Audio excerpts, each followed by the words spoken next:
రండి నాతో కలిసి బైబిల్ చదవండి. Part 6 of complete Bible with Esha in Telugu version. దేవుడు మన స్వరూపమందు మన పోలిక చొప్పున నరులను చేయుదుము.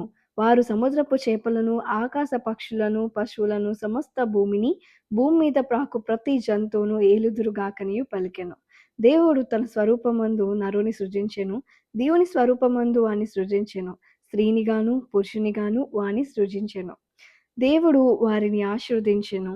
ఎట్లనగా, మీరు ఫలించి అభివృద్ధి పొంది విస్తరించి భూమిని నిండించి దానిని లోపర్చుకొనుడి. సముద్రపు చేపలు, ఆకాశ పక్షులను, భూమి మీద ప్రాకు ప్రతి జీవిని ఏలుడని దేవుడు వారితో చెప్పెను. దేవుడు, ఇదిగో, భూమి మీదనున్న విత్తనములిచ్చు ప్రతి చెట్టును, విత్తనములిచ్చు వృక్ష ఫలముల గల ప్రతి వృక్షమును మీకిచ్చి ఉన్నాను. అవి మీకు ఆహారమగును. భూమి మీద నుండి జంతువులన్నిటికిని, ఆకాశ పక్షులన్నిటికిని, భూమి మీద ప్రాకు సమస్త జీవులకును పచ్చని చెట్లన్నీయు ఆహారమగునని పలికెను. ఆ ప్రకారమాయెను. దేవుడు తాను చేసినది యావత్తును చూచినప్పుడు అది చాలా మంచిదిగా నుండెను.